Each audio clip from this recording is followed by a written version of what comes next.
뉴욕시보다 작은 면적의 섬나라가 어떻게 아시아에서 가장 부유한 나라가 되었을까요? 1인당 국내 총생산이 미국, 영국, 프랑스 같은 선진국들을 앞질렀고 전 세계가 부러워하는 금융 중심지로 성장했습니다. 단 60년 만에 식민지 무역항에서 세계적인 경제 강국으로 변신한 이 작은 나라의 놀라운 성공 비결은 무엇일까요? 오늘은 싱가포르가 어떻게 기적 같은 경제 성장을 이뤄냈는지 그 이야기를 시작해 보겠습니다. 1965년 독립 당시 싱가포르는 심각한 문제에 직면해 있었습니다. 초대 총리 리커뉴와 건국 지도자들이 마주한 현실은 가혹했어요. 이 작은 섬나라에는 쓸만한 천연 자원이 하나도 없었죠. 석유도, 광물도, 비옥한 농토도 없었습니다. 수출 중심 경제를 만들고 외국 자본을 끌어들이려면 완전히 다른 접근이 필요했어요.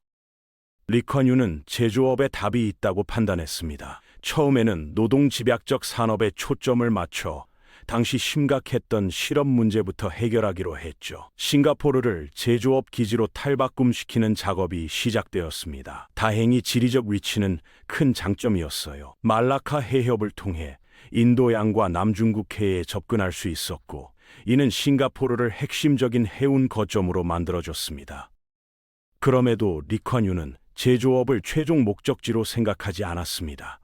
오히려 더 발전된 경제로 가는 징검다리 정도로 봤죠. 그는 탄탄한 기초부터 다지기 시작했어요. 신뢰할 수 있는 금융 시스템과 법률 체계를 구축했습니다.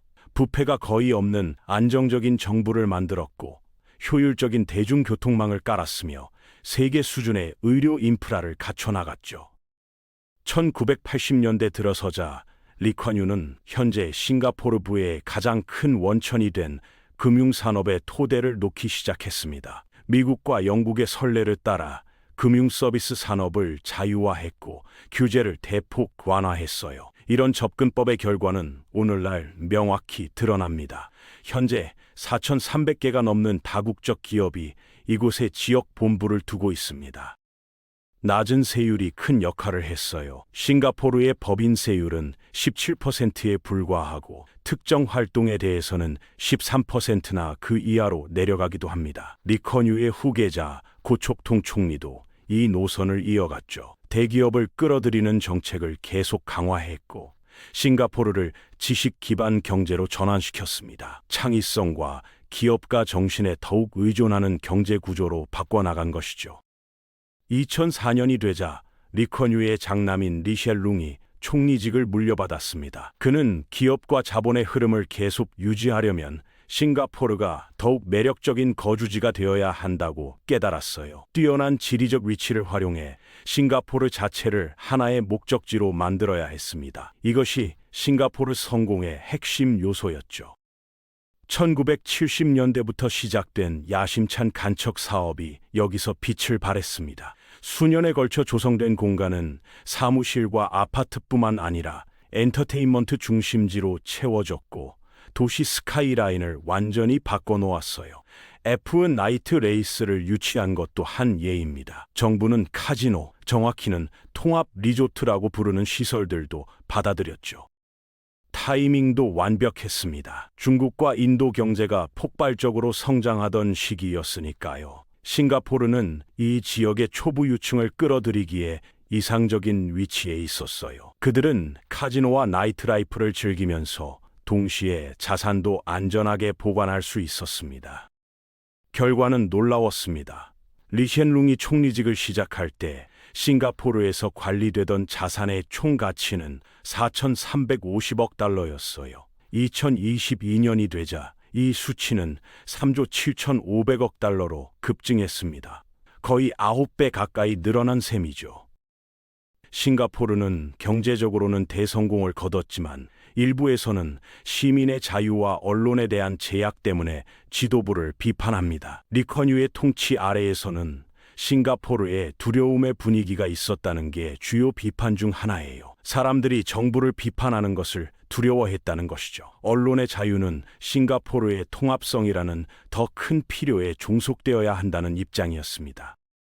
후속 정부들도 강력한 통제를 유지한다는 비판을 받아왔어요. 시위는 여전히 대부분 불법입니다. 정부는 인구가 변하고 있다는 사실을 분명히 인식하고 있습니다. 훨씬 더 다양해졌고 목소리도 커졌죠. 동시에 싱가포르는 다른 나라들이 자신들의 성장 모델을 배워가면서 경쟁력을 유지해야 하는 상황입니다. 기후 변화는 이제 국가 안보에 대한 위협이 되고 있어요. 로렌스 웡이 새 총리로서 물려받은 싱가포르가 바로 이런 모습입니다. 공공주택에서 자란 웡 총리는 코로나19 대응 과정에서 리더십을 인정받았습니다. 그는 서민적인 면모를 더 많이 가진 것으로 평가받아요. 그의 메시지는 명확합니다. 현재 우리가 가진 것 위에 더 쌓아 올려야 하고 싱가포르의 효과적인 것들을 재확인하고 강화해야 한다는 것이죠. 인민행동당이 여전히 집권 여당이긴 하지만 인기는 하락하고 있습니다. 앞으로 몇 년간 이전보다 훨씬 더 치열한 정치적 경쟁이 벌어질 것이라는 전망입니다. 부의 축적은 그 자체로 문제를 가져왔어요. 주택 가격이 올랐고 생활비도 상승했습니다. 싱가포르 성장 모델의 일부는 외국인 노동력을 유치하는 것이었죠. 그런데 외국인 근로자 유입이 너무 많아지자 시민들은 좋은 일자리를 외국인들이 너무 많이 차지한다고 우려하기 시작했습니다. 숫자만 보면 불평등이 감소했지만 일부 주민들이 느끼는 체감과는 다릅니다. 빠르게 고령화되는 인구도 노동력 성장과 정부 지출에 압박을 가할 것이에요. 불만을 관리하든 싱가포르의 지속적인 기술 허브로의 진화를 이끌든 원 총리의 임무는 이 도시국가가 힘들게 얻은 성공을 유지하는 일입니다. 작은 섬나라가 이룬 기적은 계속될 수 있을까요? 앞으로의 도전이 어떻게 펼쳐질지 지켜봐야겠습니다.